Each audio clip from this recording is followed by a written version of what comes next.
नमस्कार दोस्तों, स्वागत है आपका हमारे यूट्यूब चैनल पर। गाइस, आज के इस वीडियो में रीजनिंग के क्वेश्चन देखेंगे जो कि आपका खास बनाया जा रहा है इंडियन नेवी ट्रेड्समैन के लिए। तो पूरा वीडियो शुरू से लेकर लास्ट तक देखिएगा ताकि आने वाले टाइम में आपको वीडियोस की भी नोटिफिकेशन मिले। उसके लिए आपको बेल आइकन पर प्रेस करना होगा। चलिए स्टार्ट करते हैं आज का वीडियो। देखिए आपका निर्देश दिया गया 46 से 47 क्वेश्चन के लिए। नीचे दिए गए विकल्पों में से विषम शब्द अथवा संख्या को चुनिए। तो इसमें देखिए पहला क्वेश्चन है, इसमें 4 ऑप्शन दिए गए हैं जिसमें 3 जो होंगे वो किसी न किसी तरह से एक समान होंगे, लेकिन जो एक होगा वो आपका असमान या विषम होगा। तो चलिए करते हैं। पहला आपका ऑप्शन ए में टेटनस, ये आपका होता है जीवाणु से रोग होता है, मतलब बैक्टीरिया। और उपदंश, ये भी आपका बैक्टीरिया से होता है गाइस। और प्लेग, प्लेग भी आपका बैक्टीरिया से होता है। लेकिन जो मलेरिया है वो आपका बैक्टीरिया जनित रोग नहीं है, ये आपका प्रोटोजोआ से होता है। तो आपका सबसे भिन्न कौन सा हो जाएगा, विषम कौन सा हो जाएगा? Option D is right answer. चलिए अगला क्वेश्चन करते हैं। अगला है, 4 ऑप्शन है, इसमें से 3 जो होंगे वो किसी ना किसी तरह से विषम होंगे, मतलब नहीं सॉरी, किसी ना किसी तरह से समान होंगे, लेकिन एक जो होगा वो आपका विषम होगा, वो आपका निकालना है। तो पहले चेक करते हैं ऑप्शन ए को। आपका है 4267। तो गाइस अगर हम लोग 6 और 7 का लास्ट के 2 डिजिट उठाते हैं, 6 7 का मल्टीप्लाई कर दें तो आगे वाला 42 मिल जाता है। इसी प्रकार हम लोग सी वाले को चेक करते हैं, 27 39, लास्ट के दो दो डिजिट हैं, इनका मल्टीप्लाई कर देते हैं तो हमें क्या मिलता है? 27 आगे के। अब डी में चेक करते हैं तो लास्ट के 2 डिजिट, मतलब 6 में 54 या 9 6 का 54, देखिए आगे वाला मिल गया। अब हम लोग बी वाला चेक करते हैं, 9 और 8 का मल्टीप्लाई करते हैं तो हमें मिलता है 72, लेकिन आगे दिया हुआ है 24। तो आपका क्या हो जाएगा गाइस? आपका आंसर हो जाएगा यही, मतलब सभी में विषम यही है। चलिए अगला क्वेश्चन करते हैं। तो अगला क्वेश्चन है, एक विशिष्ट कोड भाषा में आर्म्स को 54 67 लिखा जाता है और लायर को 12 54 लिखा जाता है। तो इस कोड भाषा में स्मॉल को किस प्रकार लिखा जाएगा? तो सिंपल है, स्मॉल का एस, एस का कोड देखिए आर्म्स में क्या है आपका 7, तो लिख लेते हैं 7। अब स्मॉल में एम, अब देखिए एम का कोड क्या हो जाएगा? 6, तो 6 लिख दिया। अब ए का ढूंढना है, तो ए देखिए इसमें है तो कितना है? 5, तो 6 5 सॉरी आपका हो गया 765 तो हो गया।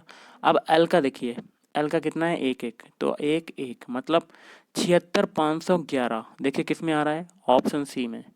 तो option C is right answer. चलिए अगला क्वेश्चन करते हैं। देखिए लड़का और लड़की, लड़का और एक लड़की एक पार्क में खेल रहे हैं। मान लेते हैं कोई एक लड़का है ए, और गाइस इस पे पॉजिटिव है, और एक लड़की है बी, नेगेटिव हो जाएगा।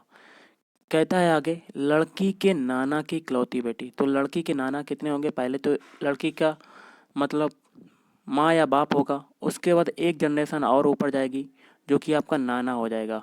ओके, तो नाना के ऊपर माइनस लगा देते हैं। और कहता है कि लड़की के नाना की इकलौती बेटी, तो उसकी माँ आपकी इकलौती बेटी सी मान लेते हैं, इस पे निगेटिव हो जाएगा। ओके, लड़के के पिता की बहन है, तो लड़के के पिता की बहन है, तो लड़का का कोई पिता है, डी मान लेते हैं, इस पे पॉजिटिव साइन। पिता की बहन है मतलब डी और सी ये दोनों क्या हैं? भाई बहन है। ओके, तो समझ गए होंगे।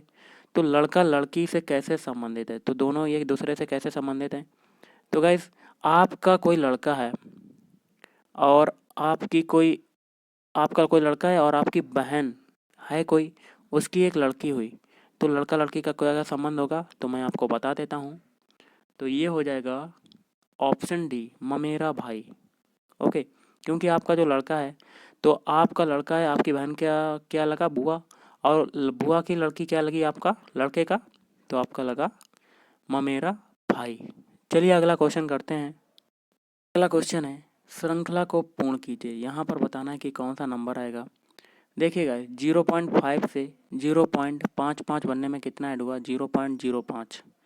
ओके, अब 0.55 से 0.65 बनने में कितना ऐड हुआ? 0.110।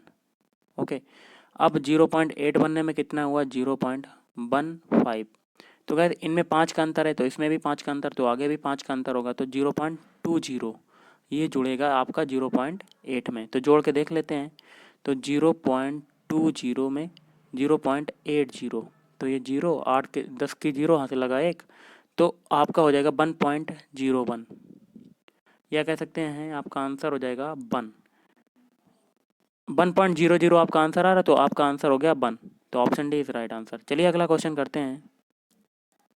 अगला क्वेश्चन है गाइस, यदि माइनस का अर्थ है प्लस, प्लस का अर्थ है माइनस, और मल्टीप्लाई का अर्थ है डिवाइड, और डिवाइड का अर्थ है मल्टीप्लाई, तो निम्नलिखित में से कौन सा सत्य नहीं है? तो गाइज ये हो जाएगा ऑप्शन सी, ये आपका कट हो जाएगा, क्योंकि अगर आप LHS वाला पोर्शन सॉल्व करेंगे तो आपका 22 नहीं मिलेगा राइट वाला। लेकिन आप अगर ए और बी और डी को सॉल्व करते हैं तो आपके जो 33, 27 और 41 हैं राइट वाला, ये दोनों बराबर हो जाएंगे, मतलब दोनों पक्ष LHS इक्वल टू क्या हो जाएंगे RHS। लेकिन सी वाले पोर्शन में आपका इक्वल टू नॉट हो जाएगा, मतलब बराबर नहीं होगा। तो सॉल्व करके देख लेते हैं।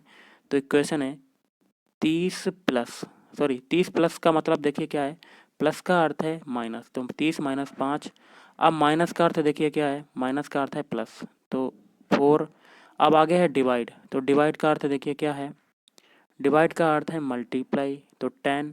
फिर है प्लस, प्लस का अर्थ देखिए क्या है माइनस, तो -5। सॉल्व करते हैं। पहले मल्टीप्लाई वाला सॉल्व करेंगे, तो 30 - 5 प्लस 4 में 10 का मल्टीप्लाई, तो 40, फिर -5। अब गैस पॉजिटिव पॉजिटिव सॉल्व करेंगे, तो 30 और 40 कितना होता है 70, फिर -5 को सॉल्व करेंगे तो माइनस का 10, तो आपका हो जाएगा 60। 70 में से 10 गया तो 60, आना चाहिए 41, आना चाहिए 22, लेकिन आ रहा है 60। तो आंसर हो जाएगा आपका option C is right answer. अगला क्वेश्चन है, इस टाइप का क्वेश्चन करने से पहले आपको ध्यान रखना है, पहले का संबंध आपका देखिए, पहले का संबंध जिस प्रकार दूसरे से होता है उसी प्रकार तीसरे का संबंध हमें चौथे से निकालना पड़ता है। तो गाइस देखिए, जिस प्रकार कैलेंडर जो है वो तिथियों में होती है, उसी प्रकार शब्दकोश जो होता है किस में होते हैं, शब्द में। तो option D is right answer. चलिए अगला आज का लास्ट क्वेश्चन कर लेते हैं। देखिए अगला क्वेश्चन जो है आपका, अंग्रेजी वर्णमाला के प्रत्येक अक्षर में A बराबर 1, B बराबर 3 और इसके बाद के अंक को विषम संख्यात्मक मान दिया जाता है। विषम मतलब संख्याएं कौन सी होती हैं, 1, 3, 5, 7, ये 9, 11, 13, ये सब विषम संख्याएं होती हैं। तो जितने भी अल्फ़ाबेट हैं आपके, उसमें विषम संख्याएं दी जाती हैं, लेकिन होना चाहिए आपके 26 तक के अल्फ़ाबेट के 26 नंबर, लेकिन आपको विषम संख्याएं दी हैं। जैसे कि ए का 1 दिया, ये विषम है। बी का आप 2 नहीं दिया होगा, 3 दिया है, देखिए ये दिया है। तो आगे सी का कितना दिया होगा, 5। उसी प्रकार हम लोग लिखते हैं आगे, शब्द इंडियन के अक्षरों का कुल मूल्य होगा। तो कैसे करेंगे देख लेते हैं। सबसे बड़ा इंडियन में अल्फ़ाबेट कौन सा है, एन। तो एन के बाद कोई अल्फ़ाबेट जो आता है, कोई इसमें इंडियन में नहीं दिया गया, तो एन तक हम लोग सारे अल्फ़ाबेट के अल्फ़ाबेट कोड लिख लेते हैं। देखिए गाइस, ए बी तक की लिख लेते हैं सभी, ABCDEFGHIJKLM और N। अब इनके अल्फ़ाबेट कोड लिख लेते हैं, 1, 3, 5, 7, 9, 11, 13, 15, 17, 19, 21, 23, अब आएगा 25 और लास्ट में आता है 27। ओके, क्योंकि विषम संख्याएं दी जा रही हैं, तो इंडियन में कैसे बनाएंगे। तो देखिए इंडियन में आई का कोड क्या है आपका, आई का कोड है 17, तो आपका 17 लिख दिया है। एन का कितना है 27। ओके, अब डी का देखिए कितना है 7 हो गया। अब आई का कितना है, मैंने बताया था 17। अब ए का देखिए कितना है 1। अब एन का कितना है आपका लास्ट में 27। तो क्या करना है, तो कुल मूल्य क्या होगा, तो कुल मूल्य आपका जो होगा, इन सभी को जोड़ दीजिएगा, 17 plus 27 plus 7 plus 17 plus 1 plus 27। तो इनका योग करने पर आपका आंसर जो आएगा वो मैं बता देता हूँ, ऑप्शन सी 96 आपका आंसर हो जाएगा। तो गाइस आज के इस वीडियो में इतना ही। थैंक यू, धन्यवाद, आपका दिन शुभ रहे।